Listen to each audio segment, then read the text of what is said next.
Ladies and gentlemen, let me move this real quick. Welcome back to the channel. Let's kick off this live stream, man. We're not gonna be here for long, man. I don't have much. Damn, let me fix my mic real quick.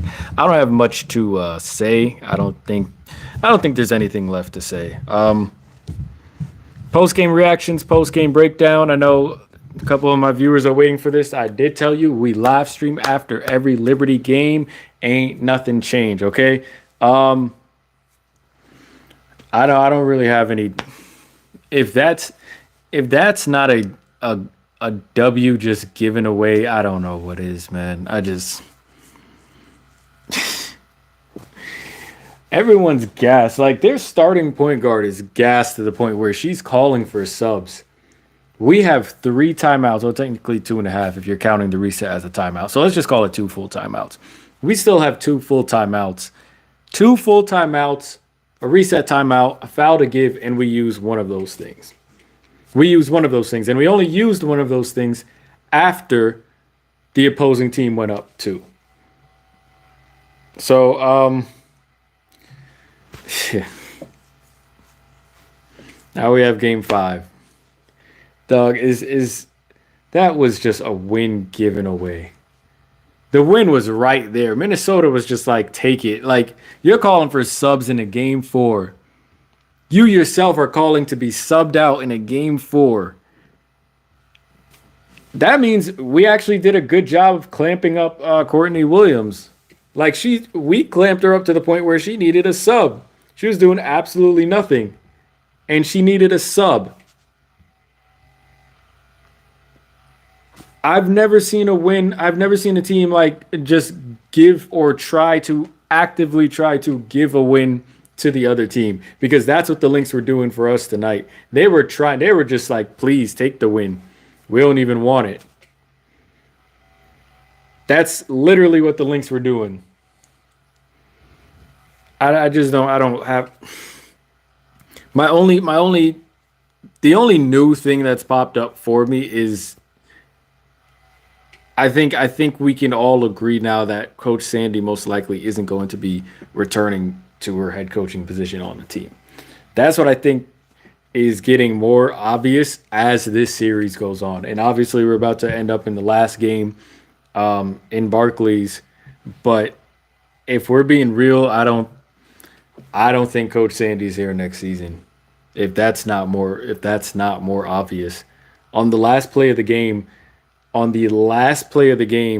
whatever that shit Coach Sandy drew up. First of all, the play wasn't working. The play wasn't the best play. Okay, it wasn't the best play. It had, once again, it had great offensive options in it, but from the players to the coaching staff, they don't even know where their best. They don't even know what the offensive option or what the most lethal offensive option would be.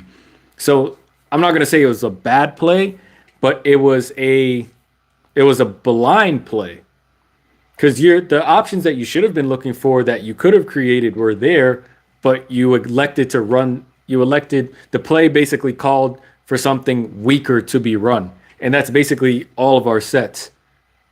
You know what I mean? Like the set where we run with Sab, where she gets double pin downs on the weak side of the floor, like that set is not a bad set, but it's a weak outcome. Like the option you're looking for is like the least potent. Like she's open. Dare I say she's open more of the times when she makes that first UCLA cut. She's open off that most of the time. But as she circles around, every team knows what we're running at this point. So as she circles around to the opposite wing, usually try to catch a 3 from a pin down screen from JJ and Stewie. Usually that's not open. So it's just like the offensive options Coach Sandy puts into play aren't even things that are the offensive options that we should be looking for. No one is aware of them. So on our last possession, Leo curled off, right? First of all, where does geometrically, that doesn't even make sense. Geometrically, it doesn't make sense. And 2, you have 2 timeouts. It doesn't even look good from the sideline. Boom, call another timeout. Just set up something else. It's just like, F it. We're in Minnesota. We're going to go for the win. Sab, pull up three. I don't care what you got. Pump fake, pull up three. Whatever. JJ, we're going to just feed you immediately in the post. You got 2 seconds. Go to work. Like, you had timeouts to use. But this play, where you have Sab top of the corner, Sab wasn't a threat the entire play. Stewie wasn't a threat the entire play. The only threat you had the entire play was Leone, oddly enough, who's, dare I say, finals MVP. And I mean this with all seriousness. If you're wondering who I think should win finals MVP, I think it should be Leone Fibish. Because if you're gonna penalize it for, what was it, game two, for having a bad game two, scoring only one bucket, everyone else has had bad games on the team. Like, Stewie's had bad games. JJ actually been showing up recently. But you could say that JJ maybe game three she showed up big. Well, she showed up in the clutch. So maybe JJ has been. I feel like it's a toss up between them two. Like, who has been more consistent, JJ and Leone? But everyone's had bad games. So I'm not like, everyone's on the same page. I have Leone Fibish winning Finals MVP. I seriously do. There's just I don't want to put that on the players, because there were so many things that could have been done to put the players in a position to win. We have a foul to give with 18 seconds left. Why is Coach Sandy just letting the Minnesota Lynx go straight up with us? As soon as Courtney Williams tried to start cooking, Benaja should have fouled. And I think if she fouled, it would have been about 7 or 5 seconds left on the clock. Minnesota has no timeouts. They have no timeouts. They only have a reset timeout. No huddle. They have no timeouts. So why aren't we using our foul to give? That seems like the perfect opportunity. Even if we fouled early, like 10 seconds, or like we waited for 8 seconds to come off the clock, 9 seconds. Even if we fouled early, they still don't have any timeouts. They still can't huddle. And we don't use our foul to give. Courtney Williams' shot attempt ends up in free throws for Bridget Carlton on the Sabrina Ionescu box out. Now, is it a loose ball foul? Yes, it's a loose ball foul. It's tough, but yes, it's a loose ball foul. I just wish we could get the damn rebound. Sab did what she was supposed to do. She went to box out, but as Bridget Carlton was shooting the ball, like, I can't fault anyone for that. Like, Brianna Stewart, she was. I don't know what's going on with her. Like, she couldn't even time, like, her jump on rebounds. I was just like, God damn, Stewie, like, grab the ball. Like, she wasn't even timing her jumps on rebounds properly. But it's no one's fault for that rebounding situation and that foul. That's no one's fault. It's unfortunate that it's Sab, but no one's responsible for that. That's just unfortunate. It's the right call to make. It's the right play. Sabrina did what she was supposed to do, box out, try her best to box out. The ball just ends up perfectly in Bridget Carlton's hands. That's nobody's fault. But again, we could have prevented that. We could have fouled. Coach Sandy is like, Stewie doesn't know where. Oh, let me circle back on the fact that Leone Fibish, on that play, right? And I said geometrically it doesn't make sense. Here's why I said it doesn't make sense. You're on the same side. You're on the right side of the court. You brought in Courtney Vandersloot. Why is Courtney Vandersloot in the game? I don't know anyway. Like, I'd rather have Sabrina passing the ball off and then use her as a decoy, or she's not going to get the ball. Set a quick flare screen for her to get her three off. Like, I don't even know why Courtney Vandersloot was passing the ball. Courtney Vandersloot couldn't even see over Courtney Williams. Like, couldn't even see to the fact that, like, she's looking left. Leone's open towards the hoop, so he couldn't even remix the play if we tried. But geometrically, it doesn't make sense. Leo is coming around the elbows, basically right through the free throw line. Alana Smith isn't even looking at Leo. This is where good coaches separate themselves from average coaches.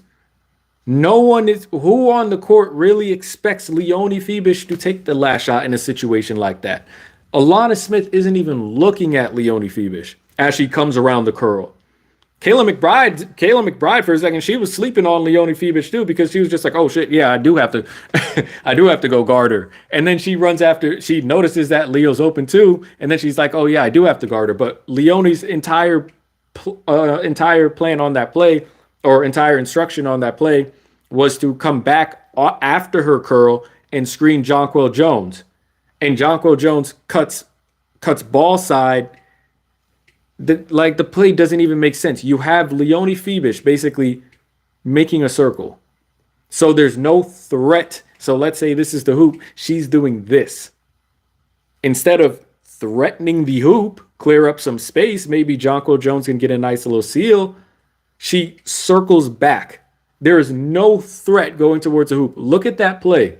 There's absolutely no threat going towards the hoop. You're down 2. There are 2 seconds left.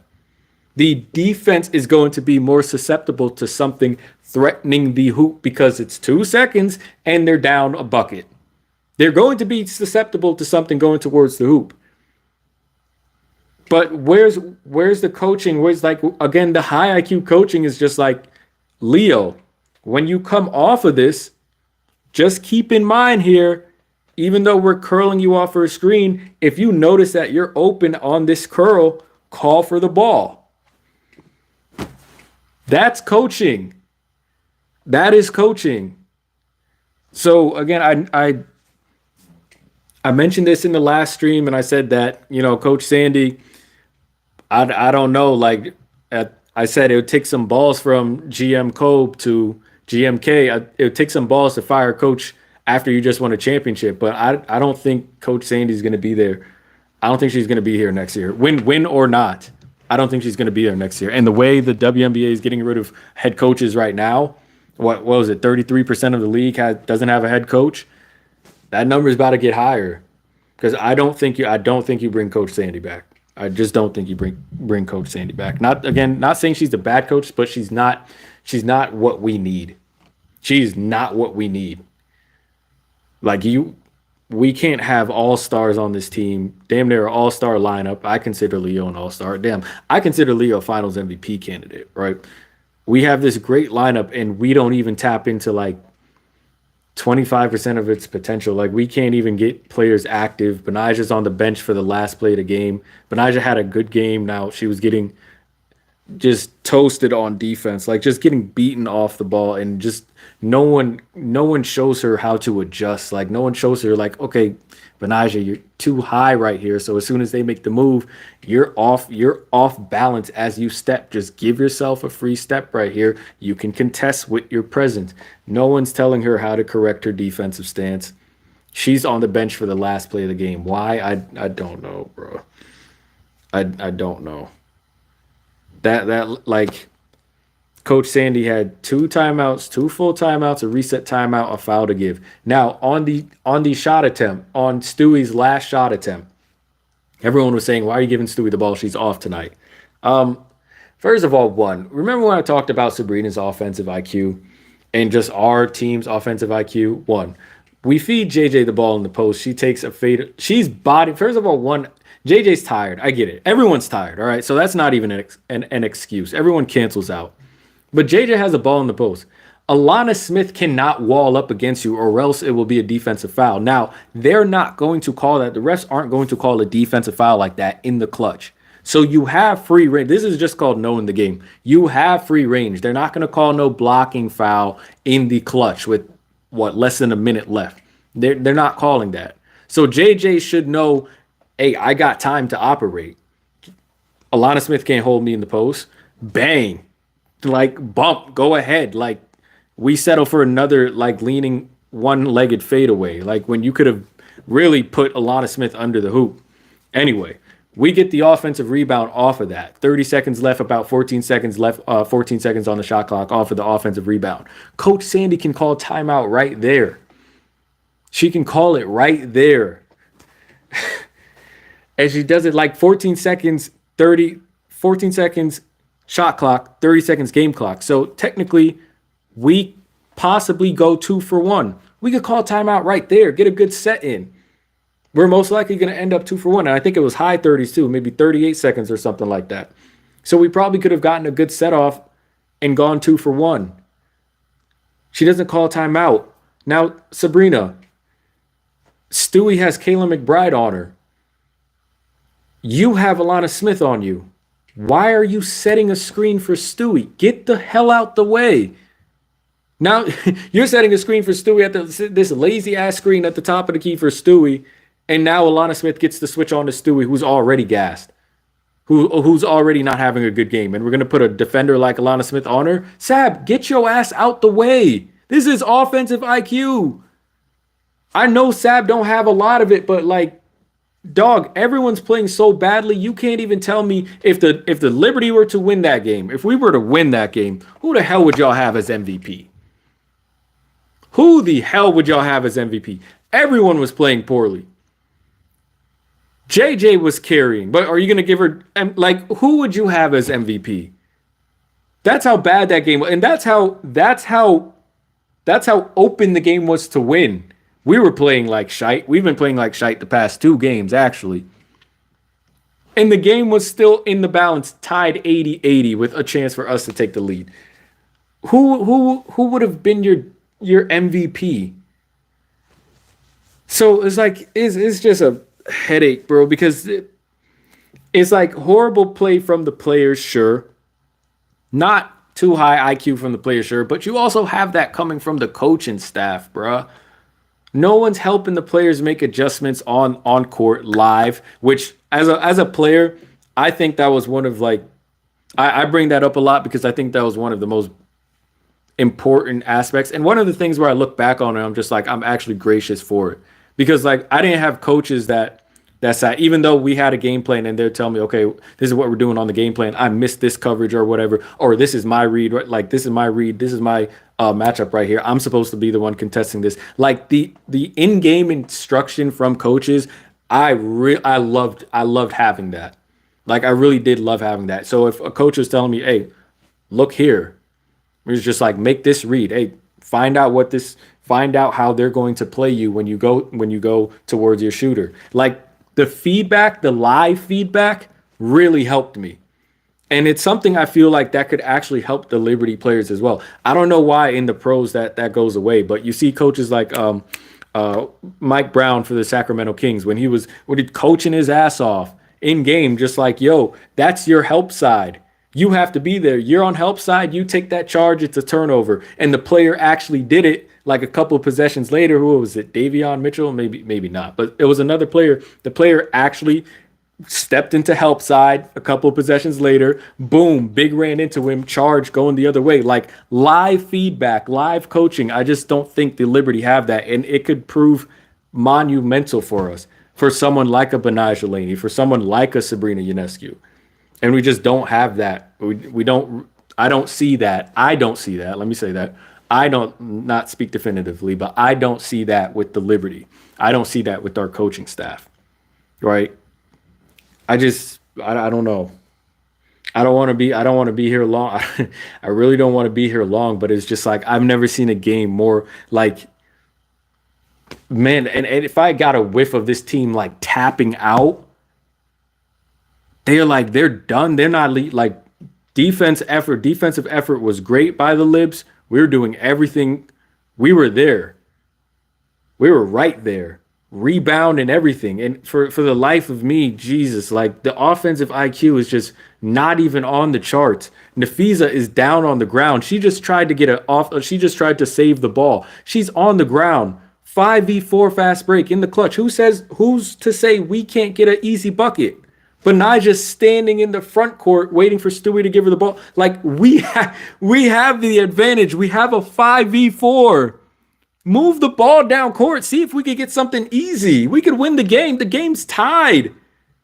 Just move the ball. Why are we waiting? How many times have we had 5v4, 3v1, 3v2 advantages, and we just hold the ball up? I can't keep coming down on these live streams and saying the same exact thing, man. It's just, yeah, like I don't think Coach Sandy's back next season, yo.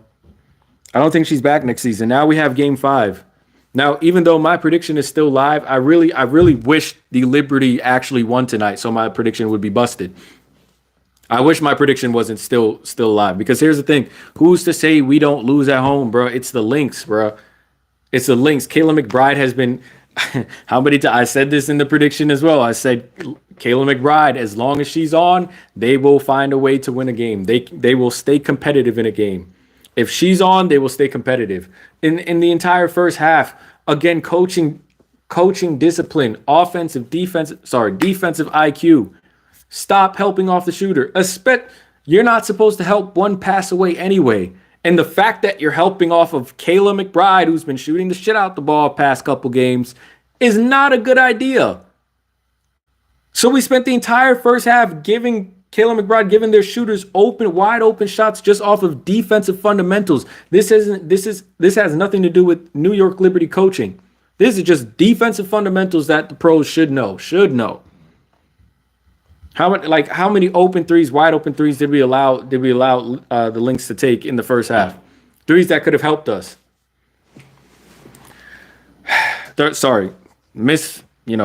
Threes that actually screwed us over at the end.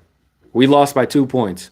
How many possessions did we give up an open three? How many times do I have to say, Coach Sandy, we need a no three back policy. If we make a three, don't give back up a three. How many times has that happened this series? How many times? I've said this during the regular season. How many times has that happened this series? So it's like little things like that, man. It's like Coach Sandy, I don't think she's a bad coach, but she is nowhere near where she's supposed to be in order to be coaching this team. Hell no, bro. She's not the right coach for this team. So I'm not calling for her to get fired, but all I'm saying is I wouldn't be surprised if she was relieved of her duties after this season, championship or not. Okay. Comments, Luke, I see your comments, but I just had to get that out the way. I'm gonna give my Game 5 prediction in a couple right after I read the comments. Shouts out Luke in the chat. I know I don't have a streaming software yet because my laptop is old as dirt. So once I get a streaming, the super chats and all that'll come through. Anyway, if y'all do want to leave super chats, y'all still can. Sorry, it won't pop up on the screen because again, I don't have a streaming service. But anyway, Luke, I don't know if you're still on, but I appreciate the comments, my boy. Luke, shouts out Luke Zapula for the 50 gifted. Luke says Stewart too weak. Stewie's weakness is strength. And she hasn't added that to her game yet, which is why she continuously gets bodied and can't impose her will a lot of the time, which is why they can switch a Kayla McBride on her and not panic.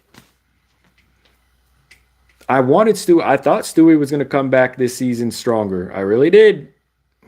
But too much to ask, right?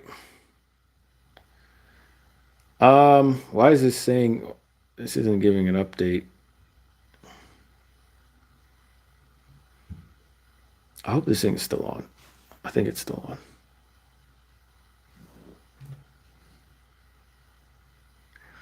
Let me read the rest of these comments. Sorry. Stewart too weak and been trying too hard to prove she's not a choke after last year instead of making winning plays. And look how that's working out. Head case. Stewie is like, I don't even know if Stewie knows what the winning plays are. I don't think she's trying too hard. I just think she's just doing shit. Like, I don't think there's any like purpose or direction. I think she's just doing stuff. You spend the entire season just play jamming, like play spamming. If you spend an entire season just play spamming and not remixing and not freelancing, not when I say freelancing, like not remixing stuff and being creative, finding out where maybe a gaps, damn, I can't even speak right now. Finding out where the defensive lapses are, or where the gaps in the defense are. Gaps as in like where opportunities might present themselves that aren't according to the plan. When you spend the entire season doing that, you don't know what you're looking for now. You don't know where a break in the defense is. And you're definitely not prepared yourself to take advantage of that lapse on the defense, to take advantage of the opening that this offense accidentally created. You're not ready to do that. Leone Fevesh was wide open on the wing when Stewie hit another spin into her shot. Airballed it. Leone was wide open on the wing. Stewie knows that there's going to be a collapse in the paint or there might be a double team on her when she spins and goes up with her shot. She should know by now, oh shoot, I might have somebody open dunker spot or weak side wing. I don't think Stewie's trying too hard. I just think Stewie's just doesn't know what she's doing. I think a lot of our players just don't know what they're doing, bro. And again, this is what happens. The system, it looks good when we're making our shots, but that doesn't mean that the system isn't rotten. Does that make sense? It looks like everything's fine, but understand, like last game, it was the exact same system. The only difference is Stewie was hitting her shots. So it looked good, and we won. Stewie is best off ball all year. Kill teams on cuts and haven't seen any of them. Stewie not passing either. Missed Fevish so many times. Yep. Yeah, that's basically it. Stewie is really good off the ball. Like when she does have a strength in reading like when to cut and when her defender is sleeping. That's very true. But like if Sabrina can't be strong on the ball long enough to open up some of these cuts, like some of the cuts Benaja makes and Stewie makes, Yara Sabli makes. What's the point? You know what I'm really effed up about? You know what I'm really effed up about? Friggin' Niar Sabli missing that layup in the first half, where she caught the rebound, went back up, smoked the layup. That effed me over. That effed me over. That effed me over. I just want to see Niara be great. I want to see wife do wife things. You know what I'm saying? I want to see wife do great things. You know what I'm saying? I want to see her excel. That hurt. Ooh, that hurt me. That hurt me so badly because she was offensive. She's been offensive boarding her ass off this series, especially the last couple games, and she just smoked that layup into. Could have gone back up 5, I think, into lose by 2. I know there's so many different opportunities and stuff that we miss. But oh my lord, that is bugging me, bro. That was such a like clean, just great crash, boom, grab ball, go up, just finish that shit. And we lose by 2. I can't, dog. I'm gonna have trouble sleeping tonight. Yeah. Anyway, I'm gonna wrap up this live stream. There's not much to say. Okay, let me get into my game 5 predictions, then I'll wrap it up. Now, the only good thing about going back to Barclays is it is actually loud as hell. Like the fans actually do show up, and they will show up whether the game's going well or not. You know, I don't want to get another clutch situation with the Lynx again. Game 5 is most likely going to be a close game. Again, we're just taking the same rotten system and taking it into a next game. Like sooner or later, it's not going to go in our favor. Think about it. Game 1, it didn't go in our favor. Game 2, we caught fire. Benaja popped out for a game. Game 3, Stewie caught fire. Same system. Again, same system. It depends. The system only works when a player's on fire. Like, what type of system is that? Game 5, I don't know, man. Game 5 is literally a toss-up. I know my prediction was Liberty in 5. And remember what I said? I said I'm going against everything I stand for in basketball by picking the Libs in 5. But it's a toss-up, man. It's a toss-up. The Liberty only win if someone's on fire and if someone's hitting their shots. And the crazy thing is we had that tonight and we still lost. So why do you think I'm confident, man? I said I'd have belief if we won one in Minnesota, and that's great. But again, seeing the chances we had, and shouts out to the New York Liberty Instagram page admin for deleting my comments as if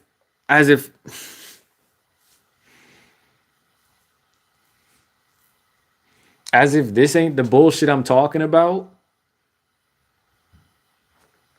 As if this is not the exact shit I mean. The exact shit I'm talking about. Sab comes out, has another bad game. And y'all want to delete comments when I say, nah, just finish this shit. Bruh, Game 5, I don't know, man. It's literally a toss-up. And again, the Lynx really haven't even played well this entire series. They haven't had a signature game yet. We've we've given away 2 wins.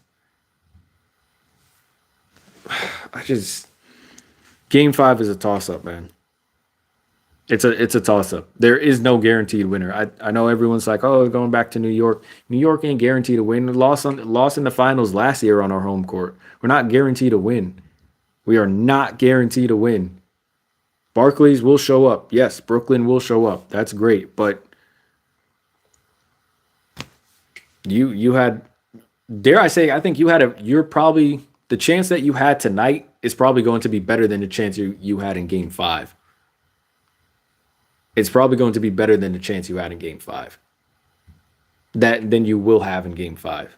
Like this was an easy opportunity, actually. Game 5 is probably going to be harder because now you're nervous, you got pressure on yourself. Every team's going to suffer. Every team's going to suffer. But now you've introduced all these other things into the mix when it's just like your easiest opportunity was probably tonight. There was no pressure on you in Game 4. You already got the win in Game 3. Close game. You've had your advantages. You took the lead. You're balling for some of the game, and you gave it away. So Game 5 is a toss-up, man. It's a toss-up. It's tough, but this, like, the more clutch team this series has been the Lynx. So if you were to ride with any team, it'd probably be the team that's been more clutch.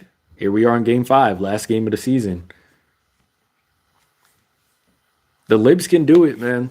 We can do it. Not saying that we can't, but it's like, man, what a hell of a journey to get there, man. Some unnecessary stress, bro. Unnecessary.